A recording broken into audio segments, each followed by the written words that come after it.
condamnation à mort de Joseph Kabila Kabange, ancien président de la République démocratique du Congo. Quel regard sur les déroulements de ces procès et quelle projection au regard pratiquement de la cohésion nationale? Plusieurs questions pratiquement nous parviennent de partout et qui feront également objet de ces numéros de Face à la presse.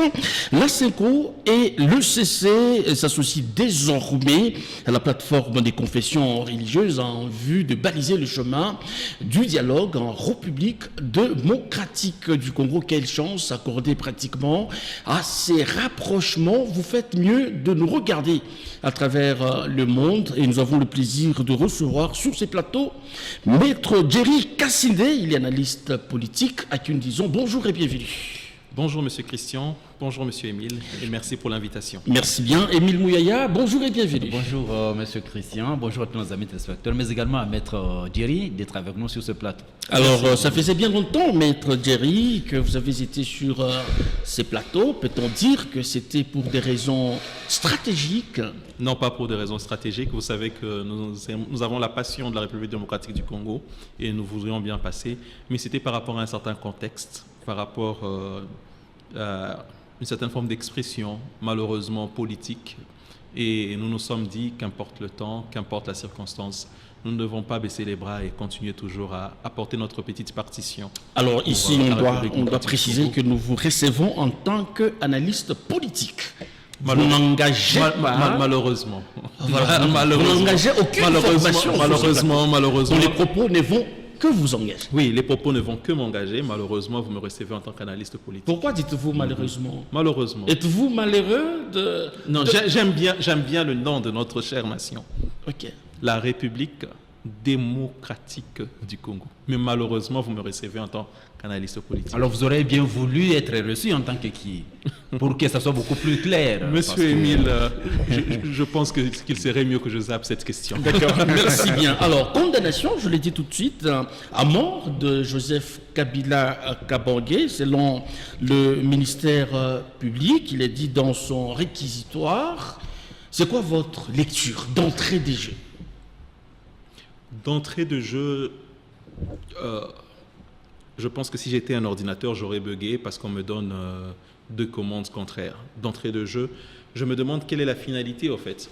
Parce que soit nous voulons la réconciliation nationale, soit nous voulons qu'il y ait encore tout le temps des tiraillements et des problèmes entre Congolais. Il me semble qu'il y a eu plusieurs accusations dans le chef du sénateur à vie, le sénateur à vie Joseph Kabila Kabange. Mais je n'arrive toujours pas à comprendre ni à analyser quelle est aujourd'hui l'opportunité d'avoir eu ce procès, bien d'avoir ce procès. Vous parlez de l'opportunité, la justice a-t-elle eu une opportunité pour engager des poursuites? Bien sûr. Quels sont les éléments? Nous attendons toujours les éléments, nous attendons toujours les preuves.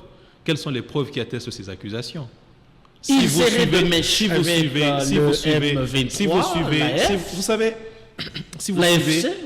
vous suivez comme moi le procès qui est en cours, jusque-là, on ne nous a pas encore donné des éléments probants attestant ces faits. Parce que si vous voulez parler de sa descente à Goma, il me semble qu'en 2003, Feu Etienne Tshisekedi Wamulumba était dans une zone occupée par des rebelles. Je pense que c'était le RCD à l'époque. Est-ce que quand il est rentré à Kinshasa, le gouvernement de Kinshasa l'avait signalé, l'avait signifié qu'il était devenu un rebelle, entre guillemets? Le contexte est-il le même? Bien sûr que le contexte est le même. Il me semble encore même qu'il y avait une autre descente à Kisangani, et je pense aussi à l'époque aussi. Il n'était pas ancien chef de l'État, c'est que je sache. Ah, le problème c'est qu'il n'était pas non plus sénateur à vie. S'il vous plaît, on doit essayer un peu de se recadrer.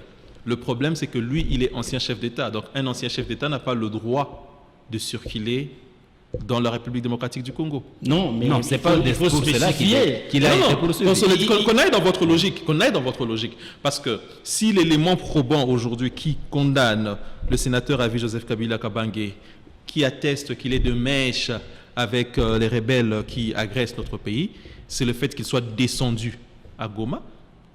Quid du fait que Feu Etienne Tshisekedi était... Émile venait de vous rappeler qu'à son temps, il n'était même pas président de... Il était même ancien... Feu Etienne Tshisekedi, s'il vous plaît. Voilà. Feu Etienne Tshisekedi était qui?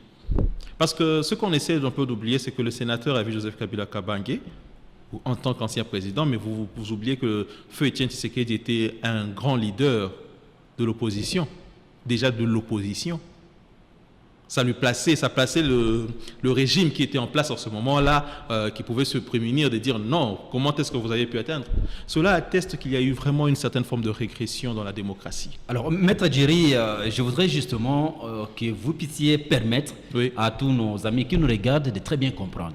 Moi, j'aurais bien voulu que vous fassiez d'abord la lecture juridique par rapport à ce déroulé du procès. Ici, vous venez de parler, de dire que M. Joseph Kabila, vous n'avez pas eu justement des éléments probants qu'il soit indexé pour XY.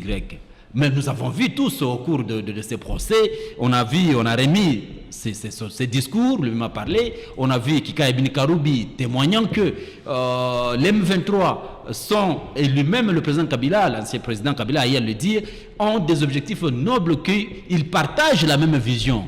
Est-ce ça ne fait pas partie des éléments justement de sa complicité, comme la Cour a eu à dire avec le M23? Monsieur Émile, déjà, nous attendons le verdict, premièrement. Oui. Donc, nous allons parler avec certaines réserves. Mais sur un point de vue juridique, vous savez, on dit que faites-moi une bonne politique, je vous ferai une bonne économie. Je pense que ces termes-là, vous l'avez déjà entendu. Et il ne suffit que d'aller, que ce soit sur TV5, excusez-moi de parler des chaînes consorts, que ce soit sur RFI, dans des chaînes ou bien dans leurs publications, et de voir combien de fois le mot procès politique revient dans ces publications-là par rapport au procès qui est contre le sénateur à vie Joseph Kabila Kabange. Et je ne suis pas ici peut-être pour être de camp par camp des consorts. Moi, je suis ici par rapport au fait de parler de la nation, parler du recul que ce procès a. Pas nécessairement par rapport à l'individu Kabila, pas nécessairement par rapport à la personnalité du sénateur. Qu'est-ce qui constitue le recul de ce procès? Soyez beaucoup plus pragmatique. S'il vous plaît, je suis très pragmatique. Je suis très pragmatique. Vous savez, en tant que chrétien, on dit, le Seigneur Jésus-Christ a dit, si moi, il m'a été fait ça, pensez aussi à vos enfants. Le sénateur Avi Joseph Kabila Kabange n'est pas n'importe qui dans ce pays. Il ne représente pas une certaine moyenne ou bassesse de classe politique, si je peux dire cela. C'est une pas non plus souligné, il n'est pas non plus intouchable par rapport à la loi du pays. S'il vous plaît, monsieur Mille, laissez-moi quand même prononcer quelques mots. Il y a des principes qui sont universels. Il y a la présomption d'innocence. Tout le monde a droit à un procès équitable. Au vu de ce qui s'est passé, est-ce qu'on peut dire que ce procès était équitable? Est-ce qu'on peut dire que ce procès est humaniste? Est-ce qu'on peut dire qu'il y a eu le respect de la présomption d'innocence? C'est un être humain, c'est un homme. Vous parlez des éléments probants, vous parlez de M. Kika Ibn Karoubi. Est-ce que M. Kika Ibn Karoubi, c'est lui qui est poursuivi ou c'est le sénateur Avi Joseph Kabila Kabange? Si c'est le sénateur Avi Joseph Kabila Kabange, vous parlez d'être pragmatique, d'avoir des faits. Si c'est le sénateur Avi Joseph Kabila Kabange qui est poursuivi pour le fait d'avoir atterri à Goma. Je viens de vous donner des éléments ici qui ont attesté que Feu Etienne Tshisekedi aussi à son époque avait atterri aussi dans une zone occupée. Donc pas seulement ces faits-là, s'il vous plaît. Vous avez parlé, je ne désoriente pas. Les spectateurs. Monsieur Christian, laissez-moi quand même le temps de reprendre, s'il vous plaît. J'ai parlé de cet élément-là, qui est palpable, qui est pragmatique. L'autre élément dont vous avez parlé, vous avez dit que le sénateur Avi Joseph Kabila a eu faire une intervention dans laquelle il avait demandé. Qu'est-ce qu'il a demandé dans cette intervention? Il a demandé ce qui est en train de se passer, qu'il y ait dialogue, qu'il y ait conversation, qu'on entende. Nous ne sommes pas ici pour défendre le M23, pour défendre les agresseurs de la République démocratique du Congo. Mais il a dit qu'on devait avoir dialogue. Est-ce que sur base de cette déclaration-là, on pouvait le condamner? Est-ce que sur base de cette déclaration-là, on peut le poursuivre?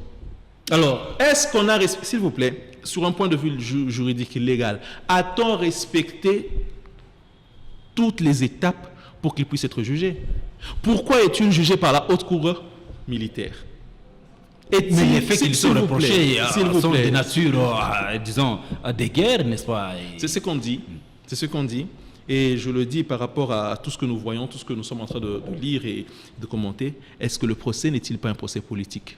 Est-ce qu'il Ça, c'est s'agit... votre S'il vous avis. plaît, C'est votre avis. Non, ce n'est pas un avis, c'est une question. Je suis en train de le poser au conditionnel. Je suis en train de me le redemander. Est-ce que ce procès n'est pas un procès politique? Est-ce que ce procès... Pour quel intérêt serait-il politique? Le sénateur a vu Joseph Kabila Kabange, qu'on l'aime ou qu'on ne l'aime pas, c'est un grand pion politique. C'est un grand poids politique. Mais ici, il n'est pas pris dans le cadre d'être politique. Mais ici, on parle qu'il serait parrain justement du mouvement de M23. C'est déjà de la... Donnez-nous les éléments qui l'attestent. Alors vous répondez à cette question. S'il vous plaît. S'il est parrain, s'il vous plaît, s'il est parrain au M23, s'il était parrain au M23, est-ce que c'est pendant sa présidence, la plupart des cadres de M23 étaient où? À la veille de la passation pacifique du pouvoir. La plupart des cadres de M23 que nous voyons aujourd'hui étaient arrêtés en dolo. Est-ce lui qui avait relâché ces cadres de M23? Alors, vous estimez qu'il ne serait pas de mèche je suis en train de chuter avec un autre élément. Non, c'est pour vous compléter. Oui. Écoutez, monsieur Dieri, lorsque Joseph Kabila atterrit à Goma, il était sous protection de quelle force? Lorsque feu Étienne Tshisekedi... Alors que c'est une Étienne Tshisekedi... Non, s'il vous plaît. Est-ce que vous pouvez nous répondre qui assurait sa sécurité une Monsieur fois Christian, à Goma? quelle est la modalité de réponse? Quelle est la modalité de réponse? Parce que quand vous me dites, lorsque Joseph Kabila Kabange atterrit, il a besoin d'une sécurité, il a besoin de ceci, il a besoin de cela. Inévitablement. S'il vous plaît. Non, il ne s'agit pas de inévitablement. Je viens de vous reposer la question. Lorsque feu Étienne Tshisekedi a atterri dans une zone occupée par les rebelles. C'était devenu une jurisprudence. Il ne s'agit pas d'une jurisprudence. Mais pourquoi prenez-vous Il s'agit d'une analogie. Qu'est-ce que vous voulez? Monsieur Emile, vous êtes de mauvaise foi si vous me posez cette question. Oui, parce que je dis que vous êtes de mauvaise foi. Pourquoi? Parce que nous sommes en train de voir quelque chose qui sont identiques de prime par rapport au fait de descendre dans une zone occupée, mais la réaction n'est pas similaire. Parce que nous sommes en train de dire ici, vous êtes en train de dire, il a été condamné, voici les éléments pour lesquels il a été condamné, mais est-ce que ces éléments-là portent accusation pour affirmer qu'il soit le parrain de M23? Vous savez, le plus grand malheur que nous avons en République démocratique du Congo, c'est de pouvoir toujours diviser les fils de ce pays. C'est de pouvoir toujours diviser tel contre tel. Depuis que nous avons commencé, depuis que ce pays a été créé, et il me semble même que ceux qui tirent les ficelles au-dessus sont en train de se rire et de se moquer de nous. Le plus grand problème que nous avons, la République démocratique du Congo a besoin d'unité. La République démocratique du Congo a besoin d'une réconciliation nationale. Jusqu'à quand va-t-on continuer toujours avec ce système un peu bipartisan, bien bipolarisant? Nous avons connu à l'indépendance Tshombe contre Lumumba, Lumumba contre Kasavubu. Après, nous avons connu Étienne Tshisekedi contre Mobutu. Après, nous avons connu Étienne Tshisekedi contre Kabila le père. Après, nous avons connu Étienne Tshisekedi contre Joseph Kabila contre... Le contexte n'est pas le même. S'il vous plaît, laissez-moi finir un peu ma logique, un peu de raisonnement, s'il vous plaît. Après, nous avons connu encore Joseph Kabila Kabange contre Félix Antoine Tshisekedi. Fayoulou... Jusqu'à quand nous allons continuer? Est-ce qu'il n'y a pas de sujets sur lesquels on peut se mettre autour d'une table? Mais nous ne sommes pas au paradis pour éviter ces guerres politiques. S'il vous plaît, il ne s'agit pas d'être au paradis. Il s'agit d'avoir la stature d'homme d'État. Il s'agit d'avoir la stature de l'amour de ce pays et de la République démocratique du Congo. Donc vous pensez que ça manque dans le chef de tous nos dirigeants? Ça manque dans la majorité des chefs et des dirigeants politiques aujourd'hui en République démocratique du Congo. Au-delà des camps, au-delà de l'appartenance politique, qui en bénéficie le plus? Qui bénéficie de ce problème? Aujourd'hui, vous devenez des donneurs de leçons. Voilà. Hier, quand c'est vous qui étiez à la gestion, il y a des formations qui ont eu à empêcher, par exemple, Moïse Katumbi, aller jusqu'au bout de ses ambitions politiques. Mais aujourd'hui, voilà, on a l'impression que tout était blanc. Monsieur Christian, je vais répondre à votre question en finissant cette logique. Allez, je dis, qui bénéficie de ces troubles? Qui bénéficie de ces zones de conflit? N'est-ce pas les multinationales? N'est-ce pas les puissances étrangères? Ces mêmes puissances étrangères derrière lesquelles nous sommes en train de courir. Ces mêmes puissances étrangères qui sont derrière les agresseurs, qui sont derrière les pays qui nous agressent. Quand est-ce que les fils de ce pays vont se réunir autour d'une table en se disant, moi, c'était l'un de mes plus grands rêves à l'époque de Feu Étienne Tshisekedi, de voir Feu Étienne Tshisekedi, Joseph Kabila Kabange, Kengo Wadondo, le vieux Kizenga, le patriarche Kizenga, autour d'une table sur certains sujets. On ne demande pas d'être au paradis. Il y a des sujets sur lesquels on doit être contre. Nous sommes contre l'agression de la République démocratique du Congo, nous sommes contre la guerre, nous sommes contre les déplacements, nous sommes contre plusieurs faits. Et déjà, si vous êtes de bonne foi, chers journalistes, dans ce plateau-ci, je passe depuis pratiquement 4 ans ou 5 ans, nous condamnions tous ces faits. Mais nous sommes dans un stade où, au lieu d'apaiser la situation, je remarque que nous sommes en train encore d'allumer le feu. Parce qu'on est en train, s'il vous plaît, toutes les parties. Il ne s'agit pas de faire semblant. C'est ça le grand problème. C'est ça, s'il vous plaît. C'est ça le grand problème. C'est ça le grand problème de la République démocratique du Congo. On n'arrive pas à se mettre tous d'accord sur certains sujets. Je ne dis pas que nous sommes au paradis où nous allons tous nous réunir. Non. Mais il y a des faits sur lesquels on doit tous dire non. Un exemple un peu parlant. OK. Allons dans l'hypothèse A. Cette hypothèse-là qui dit que voilà, ça va, on arrête le sénateur Avi Joseph Kabila. Je parle d'une hypothèse, hein. On arrête le sénateur Avi Joseph Kabila Kabange. Prenons même l'hypothèse, excusez-moi de prendre cette hypothèse, le sénateur Avi Joseph Kabila Kabange n'est plus. Les problèmes de la République démocratique du Congo sont-ils finis? Est-ce que le gouvernement actuel ou bien la présidence actuelle a été élue seulement pour le problème du sénateur Avi Joseph Kabila Kabange? Prenons ce cas-là, prenons cette hypothèse-là. Que non, par rapport au sénateur Avi Joseph Kabila Kabange, il n'est plus, il est condamné. Quid de la santé? Quid de l'emploi? Quid du développement du pays? Est-ce que vous ne trouvez pas, s'il vous plaît, les prérogatives de la justice? S'il vous plaît, non, je n'étouffe pas les prérogatives de la justice. Qu'ai-je dit pour étouffer les prérogatives de la justice? Oui, mais laissez la justice aller jusqu'au bout. Je n'ai pas. S'il vous plaît, Monsieur Christian, ne détournez pas mes propos. Je n'ai point dit ici que cette procédure ne peut pas continuer. Je me suis posé la question de savoir quelle était l'opportunité en cette période. S'il vous plaît. Par rapport au fait qu'il est accusé d'être de mèche avec le M23, le gouvernement est en train de négocier avec le M23 et il y a un procès contre lui. Maître Djeri, oui. Vous pouvez répondre à cette question parce que vous avez, vous donnez l'impression que ce procès serait politique. Vous venez d'ailleurs de le dire. Pourquoi est-ce que les 5 années, pendant les 5 premières années de Félix Tshisekedi, la justice n'a pas, Joseph Kabila n'a pas été convoqué à la justice et qu'aujourd'hui il l'est, d'après vous? Pourquoi ça n'avait pas été, mais c'est seulement aujourd'hui qu'il a été convoqué? S'il vous plaît. Vous savez ce que vous êtes en train de faire, c'est contraire vraiment à toute forme de logique. Non, excusez-moi, monsieur. Parce que vous pensez que l'acharnement serait... S'il vous plaît, monsieur Émile. Vous avez dit que je donne l'impression. Je me pose des questions. Il y a une différence entre donner l'impression, affirmer, confirmer et se poser des questions. Se poser des questions, s'il vous plaît. Et ce que vous êtes en train de demander, c'est comme si... C'est à l'accusation. Non, c'est une réflexion. S'il vous plaît. Nous souffrons déjà d'un problème de liberté d'expression par rapport à notre camp. Ne m'étouffez même pas dans votre plateau. Non, s'il vous plaît. Ne m'étouffez pas dans votre plateau. Le propos n'engage que ce nom. Oui. S'il vous plaît. Vous savez ce que vous êtes en train de me donner, M. Émile? C'est à l'accusation d'apporter les preuves de ce dont ils sont en train d'accuser. Vous n'êtes pas dans une forme de logique convenable quand vous me dites de donner des éléments. Non. Moi, je ne peux pas donner des éléments.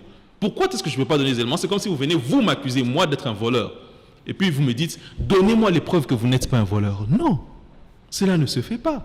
Et il ne s'agit pas seulement du sénateur Avi Joseph Kabila Kabange. Et j'insiste sur ce point de vue parce que vous êtes en train de me donner un chapeau comme étant son avocat ou bien son défenseur. Non, sur un point de vue légal, sur un point de vue humain, sur un point de vue démocratique, sur un point de vue de la cohésion nationale.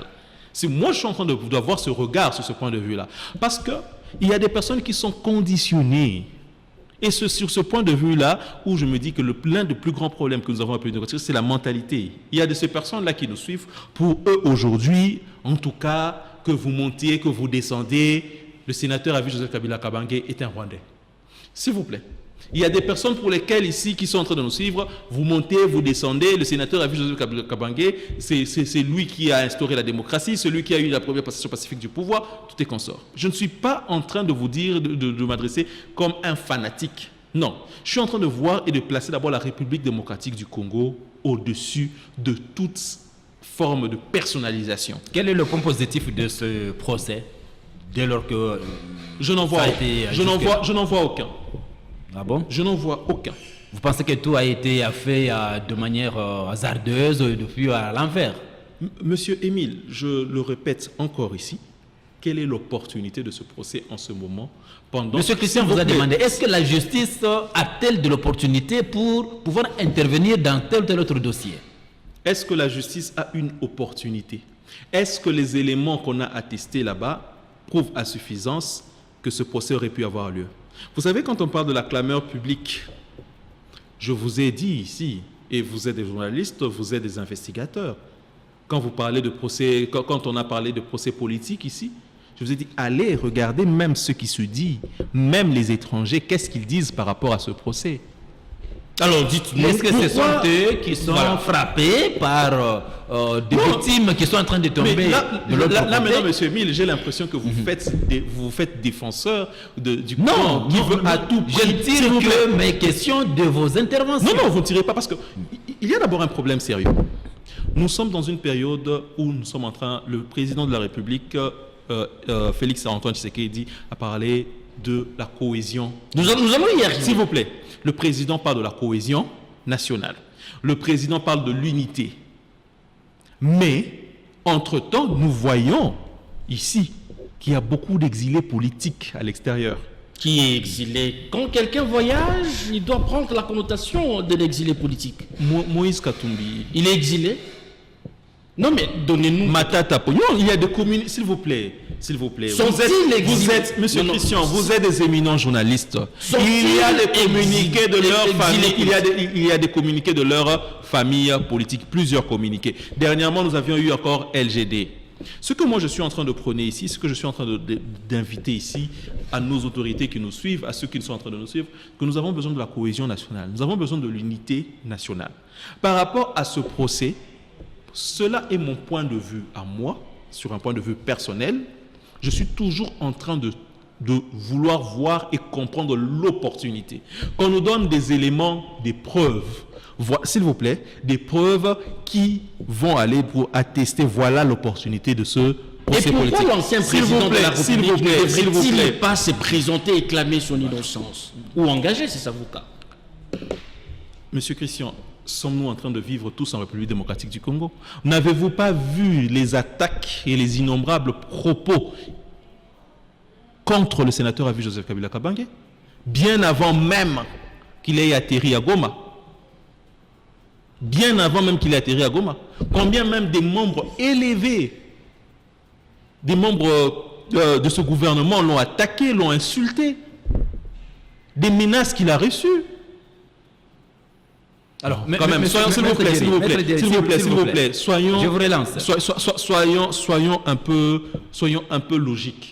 Il a été menacé, il a été attaqué, il a été... Donc vous trouvez rationnel le fait pour lui de ne pas se présenter et donner même... Il allait se présenter avec quel moyen, s'il vous plaît? Il allait se présenter où c'est?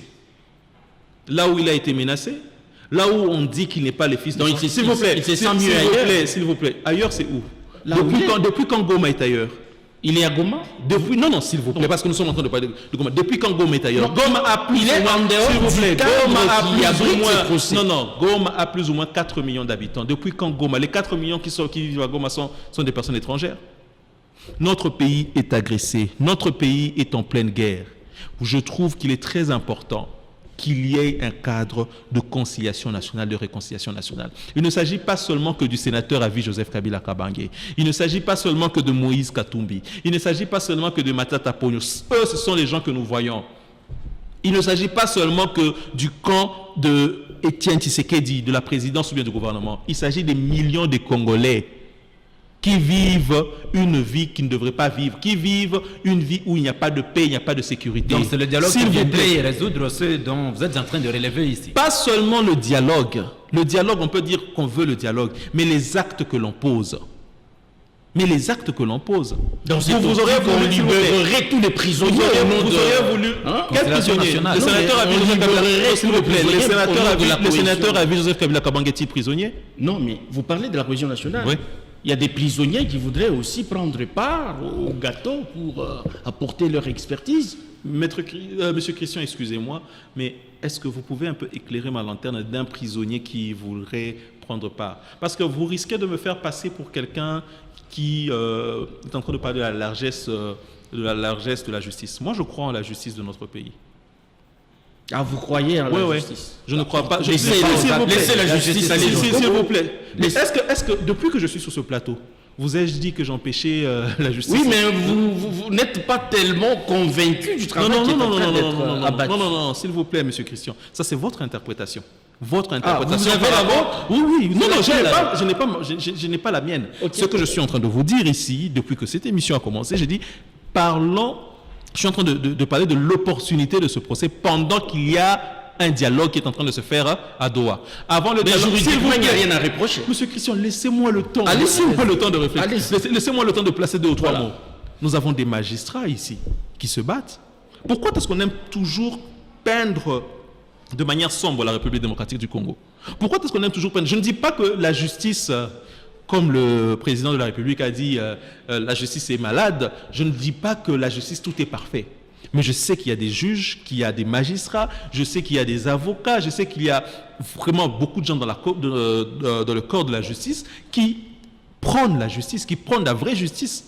Je sais qu'il y a des gens qui se délaissent de certains dossiers. Alors, moi, je ne veux pas, s'il vous plaît, Maître Dieu, laissez-moi un peu clôturer. Vous savez, s'il y a quelque chose qui ne va pas aussi en République démocratique du Congo, tout le temps nous aimons confesser. Même la parole de Dieu, moi en tant que chrétien, je le dis. D'ailleurs, nous sommes un pays à 80%, 90% chrétiens. La vie et la mort sont au pouvoir de la langue. Pourquoi à chaque fois il y a toujours des propos Congo et Kobongate? Pourquoi à chaque fois il y a toujours des propos non, le pays?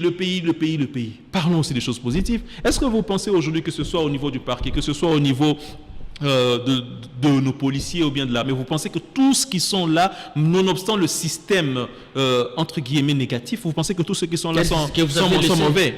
Bon, fallait de quel système? Instauré ou hérité? Non, s'il vous plaît, monsieur Christian. Bon. Quand vous parlez de ce système-là, je pense que ce système entre guillemets, a été déboulonné et nous voyons les résultats actuels. Alors, Maître Diéry, justement, parce que je voudrais que nous soyons beaucoup plus focus, si je vous ai bien compris, vous venez de dire qu'il n'y a pas l'opportunité, n'est-ce pas, pour que ce procès puisse avoir lieu contre Monsieur, nous sommes dans un pays démocratique. Nous sommes dans un pays démocratique. S'il vous plaît, dans ce pays démocratique, nous sommes dans un pays démocratique, la République démocratique du Congo. Et dans ce pays démocratique, les mots ont leur force. Je n'aimerais pas être interpellé. Je viens de me demander quelle est l'opportunité. Je n'ai pas dit que c'était inopportun. D'accord. Je ne suis pas... Allez-y. Voilà. Alors, le deuxième élément, c'est que ici, nous comprenons que vous avez échappé à la question de M. Christian. Je n'ai échappé à aucune question. Le sénateur a vu Joseph Kabila n'a rien d'être reproché jusque-là dans tout ce qui se passe. M'avez-vous entendu le dire? Non, s'il vous plaît, monsieur Émile, je n'échappe à aucune de vos questions et je prends les téléspectateurs en témoin. Reposez-moi la question jusqu'à ce que vous soyez satisfait. Je viens de le dire ici, c'est un principe de droit. C'est à l'accusateur de fournir les éléments et les preuves qui attestent son accusation. Vous ne pouvez pas me demander, ou bien demander au sénateur Avi Joseph Kabila Kabange, on dit que tu es ceci, prouve-nous que tu ne l'es pas. Même si vous, tel que vous êtes là, même aujourd'hui, que ce ne soit même pas dans la justice, s'il vous plaît. Il jouit de la présomption d'innocence. Merci. C'est un principe élémentaire. C'est au procureur d'amener les éléments et les preuves. Vous nous avez parlé ici même sur ce plateau, et ce sont les éléments et preuves qui sont repris, parce qu'il y en a principalement 3. Vous avez parlé ici sur le plateau du premier élément. Il a atterri à Goma dans une zone occupée. Peut-être que moi, je ne maîtrise pas la loi, je ne maîtrise pas en fait les éléments sur ce point de vue, mais je vous ai montré une analogie de Feu Étienne Tshisekedi qui était opposant, le leader charismatique, qui avait atterri aussi dans une zone occupée. Alors, s'il vous plaît, en l'année 2002-2003, il y a encore l'autre élément dont vous nous avez dit, il a demandé qu'il y ait un dialogue. Mais nous sommes en plein dialogue. Est-ce que le fait d'avoir demandé qu'il y ait un dialogue atteste ou bien doit être pris comme étant de connivence avec les rebelles que sont les M23? C'est le point de vue, et c'est là où encore ce qui me choque, on le qualifie de ne pas être congolais. Et il ne serait pas fils à Mouzé Laurent Désiré Kabila. Vous savez que c'est choquant. C'est pourquoi je vous ai dit sur un point de vue légal et sur un point de vue humain. Alors, imaginez-vous qu'on vous dise que vous n'êtes pas le fils de votre père.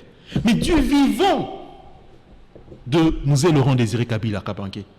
Combien de fois Mouzé Laurent Désiré Kabila Kabange a dit mon fils?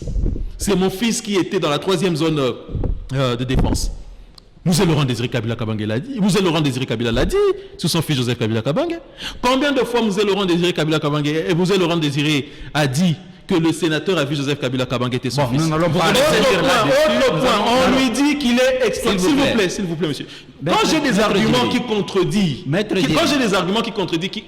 parce que vous m'avez posé une question, je suis en train d'avancer les arguments, s'il vous plaît. Mouzé Laurent Désiré Kabila, de son vivant, dit c'est mon fils. Après sa mort, vous dites que non, ce n'est pas son fils qui vient faire les tests ADN. Est-ce que vous vous rendez compte de la bassesse qu'il y a sur ce point de vue? Moi, en tant que père, je dis que celui-ci, c'est mon fils. Il y a même un journal avant même qu'on prenne la ville de Kinshasa par Mouzé Laurent Désiré Kabila, qui est encore au pouvoir, je pense que c'était par rapport à Kisangani. Et RFI dit que celui qui est en train de diriger vers Kisangani, c'est le fils du rebelle Laurent Désiré Kabila, Joseph Kabila.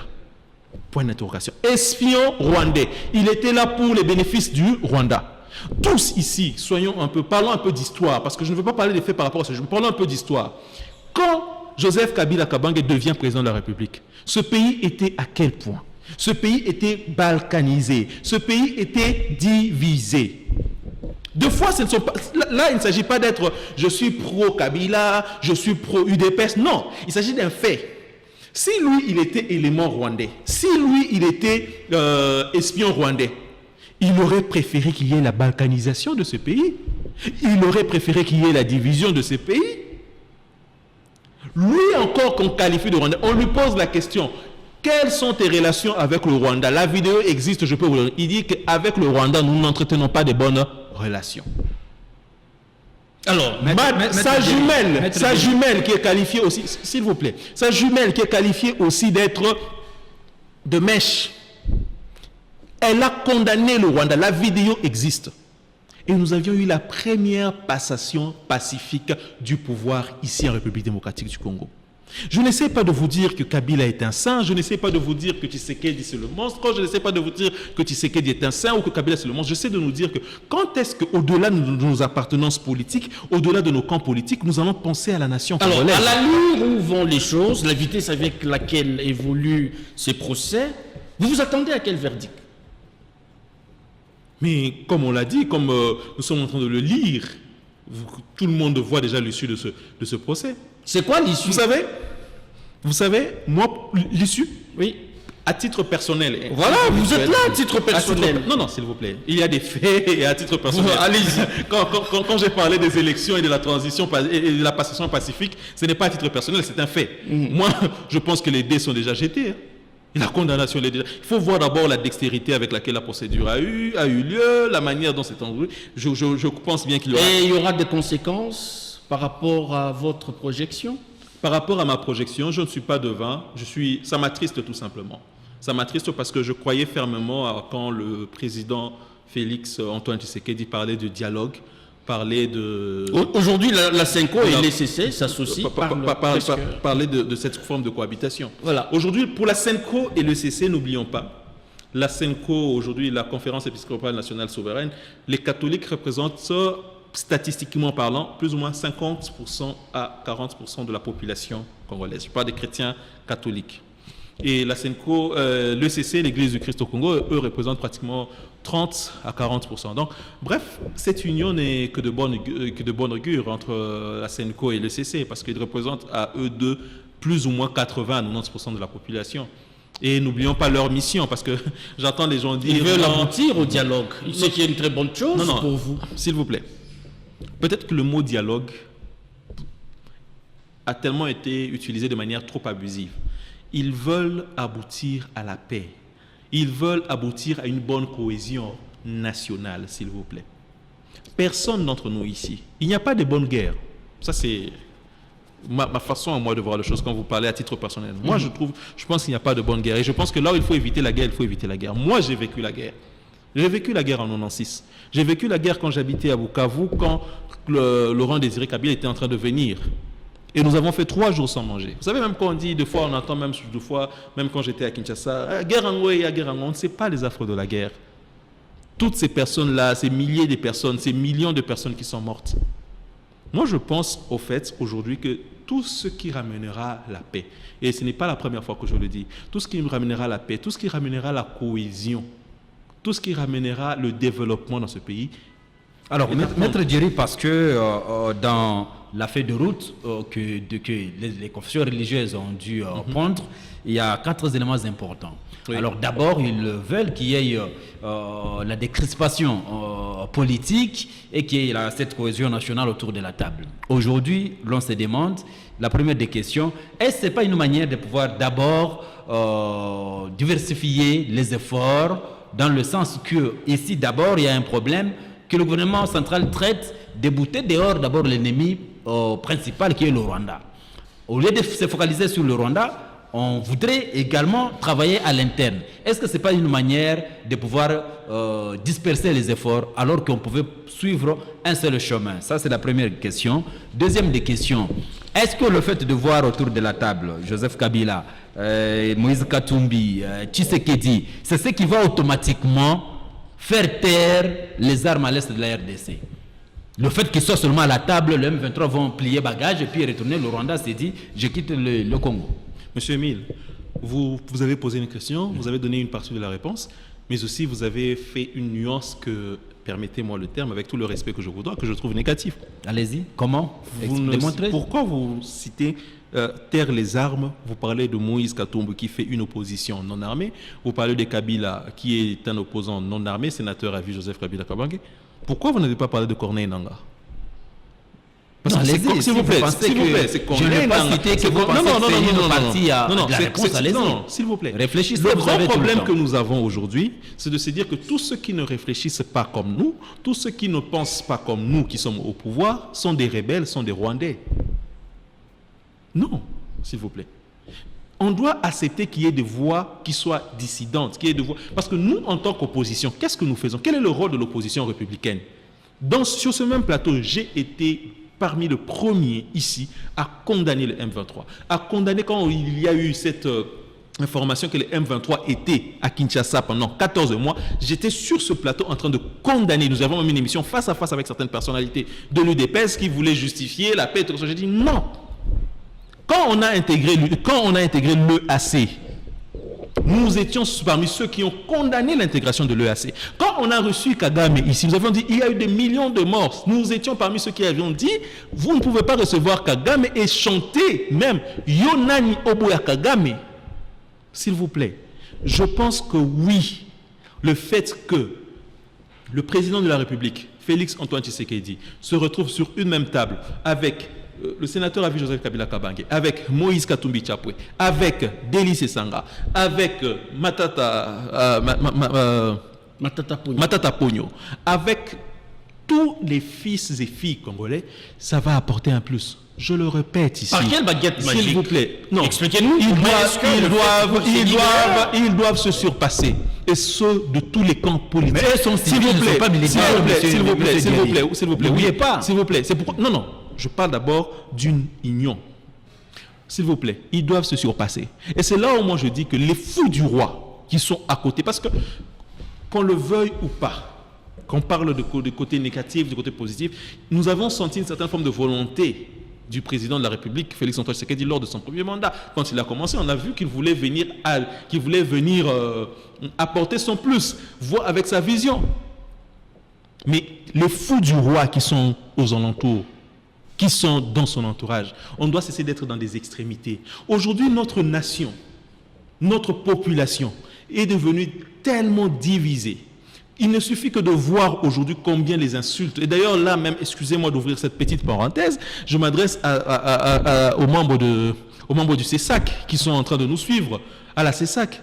Pourquoi aujourd'hui on peut commencer aujourd'hui à insulter les gens par rapport à leur origine tribale? Combien de fois bien que je sois dans l'opposition politique, bien que je ne sois pas dans le régime, combien de fois j'ai vu des gens insulter les Kassaïens? Combien de fois j'ai vu des gens insulter le Swahilophones? Combien de fois j'ai vu les gens insulter d'autres personnes par rapport à leur origine tribale? chers membres du Conseil supérieur de l'audiovisuel et de la communication, je ne sais pas si c'est ça le terme, on devrait commencer à sanctionner et à poursuivre toute publication à caractère tribal. Que ces gens-là, qu'on puisse commencer, qu'ils puissent avoir peut-être une armée numérique, qu'ils puissent commencer à avoir, ah ok, cette personne ici a insulté l'autre par rapport à son origine tribale. Ce ne sont pas tous les Kassaïens qui supportent Félix Antoine Tshisekedi, ce ne sont pas tous les Soilophones qui supportent Joseph Kabila, qui supportent Moïse Katumbi. Là, on vous sent rationnel, hein? Non, je le suis depuis le début de cette émission. On doit apprendre à vivre ensemble. Et cette cohésion nationale passe aussi par les grandes familles politiques. Qu'on le veuille ou pas. Même si ces familles politiques se radicalisent par rapport à la vision de la nation. Le garant de la nation, le président de la République, Félix Antoine Tshisekedi, a le devoir de réunir tous les fils et filles du Congo, ceux qui sont dans les normes. Moi, je crois toujours, peut-être que je suis naïf, peut-être que je suis trop républicain, trop nationaliste, je crois toujours à une forme de dialogue qui va résoudre les problèmes. Est-ce opportun, alors que voilà, le procès est entamé contre Joseph Kabila, le dialogue, s'il n'arrivait qu'après la condamnation, vous pensez Qui est le magistrat suprême du pays? Non, mais écoutez, qui est le magistrat? Le dialogue, je viens de répondre. par exemple, la condamnation de Joseph Kabila, ça aura quelle forme? Monsieur Christian, je viens de répondre à votre question. Et je ne voudrais pas tout le temps être remis seulement sur le point de vue de ma famille politique, si je peux le dire ainsi. Vous êtes analyste politique. Je suis ici en tant qu'analyste politique. Voilà. Moi, je pense que l'on doit prôner ce que nous avons échoué, ce qui aurait pu faire de nous l'Afrique du Sud. Parce que le jour où la République démocratique du Congo va cesser d'être dans les divisions, va cesser d'être dans le camp par camp, nous serons la première nation africaine à être développée. Et je pèse bien mes mots. Les gens vont se dire, mais de quoi est-ce qu'ils parlent? Il n'y a pas des nations africaines développées. Il y a des nations africaines qui sont développées, mais pas pour les Africains, pas pour les Congolais, mais derrière, il y a tout le temps des multinationales. Mais vous êtes globalisant. Je ne vous sens pas dire quelque chose par rapport à ceux-là qui sont devenus beaucoup plus excentrés vis-à-vis du pouvoir central. Ils sont clean, il n'y a rien qui a fait en sorte qu'il y ait je dirais, cette fossé-là entre la nation. Vous savez, ce que vous dites là est un élément très important. Quand vous dites « je suis globalisant », oui, parce que ce problème ne va pas se gérer, ou bien le problème du développement de la République démocratique du Congo ne va pas se résoudre avec les rebelles que sont les M23, ou bien ne va pas se résoudre avec uniquement le sénateur Joseph Kabila Kabange, ne va pas se résoudre avec Moïse Katumbi, non. C'est un problème qui est global, qui doit être vu sur un point de vue global et inclusif. Aujourd'hui, prenons, en 2028, il y aura des élections. Par rapport à ces élections, prenons le cas que c'est Moïse Katumbi qui est au pouvoir. Tant qu'il n'y aura pas une forme de dialogue, une forme de conciliation entre les populations, il y aura toujours cette forme de frustration. Je venais de parler ici tantôt des propos tribaux. Je venais de parler ici, au fait, de cette, on appelle ça comment, l'extrémisation. Les gens sont devenus trop des extrémistes, si je peux dire cela. Non, on doit rassembler. Il ne s'agit pas, s'il vous plaît, monsieur Christian, il ne s'agit pas que de fuir. Peut-être que vous êtes en train de penser que je suis en train de fuir le débat de vos questions. Non, je réponds à vos questions de manière pertinente, mais en voyant d'abord le sort. Merci. Et après. Alors, Maître Djeri, nous sommes en train petitement de chuter. Oui. Vous ne cessez de revenir sur les dialogues. Pourquoi doit-on dialoguer alors qu'il y a un gouvernement qui a une mission spécifique, notamment celle d'instaurer la paix et tout ça? Ce ne serait pas une forme de faiblesse pour tendre la main aux opposants et aux autres formations de la société civile? Pourquoi ne peut-être pas seulement interpeller les gouvernements de jouer pleinement son rôle? Et puis voilà, dialogue, vous allez dialoguer dans l'urne lors des élections.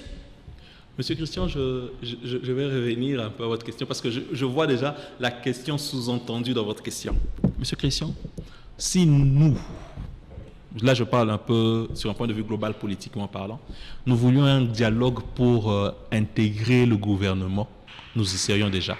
Personnellement, même moi-même, si je voulais intégrer le gouvernement provincial ou être dans le camp de ceux qui sont dans le régime actuel, je le serais déjà parce que j'ai eu des propositions en 2023. Le dialogue, il ne s'agit pas du dialogue pour le gouvernement, il ne s'agit pas du dialogue pour quoi? Il s'agit du dialogue pour la paix. Et nous vivons mais proposez un gouvernement, et puis le gouvernement fera le reste. Non. Donc vous gardez les cartouches et puis vous dites qu'on nous appelle comme ça. Non, s'il vous plaît. C'est ça, non, s'il vous plaît. J'aime ce pays, j'aime la République démocratique du Congo, j'aime ma province, j'aime cette ville de Lubumbashi. Combien de fois je n'ai pas proposé ici que nous puissions voter une loi par rapport à abolir l'expérience professionnelle pour les étudiants qui finissent leurs études? Dernièrement encore, et je m'adresse même, excusez-moi de profiter de votre chaîne, je m'adresse même au maire de la ville. Les embouteillages commencent à être comme à Kinshasa, s'il vous plaît, monsieur le maire de la ville. Est-ce que vous ne pouvez pas avoir l'idée de commencer à macadamiser les routes tertiaires? Il y a tellement de routes tertiaires et secondaires qui peuvent éviter les bouchons. Merci, Maître Thierry Kassidé. Nous rappelons que nous vous recevions sous ce plateau en tant qu'analyste politique. Merci d'avoir répondu à notre invitation. Merci à vous pour votre invitation. Émile Mouyaya, merci. Merci, c'était un plaisir d'avoir Maître Thierry sur notre plateau et merci en tout cas à vous et à tous nos amis téléspectateurs. Merci à vous qui nous avez suivis à travers le monde. Nous vous retrouvons très prochainement avec la même détermination. D'ici là, portez-vous bien et à très vite.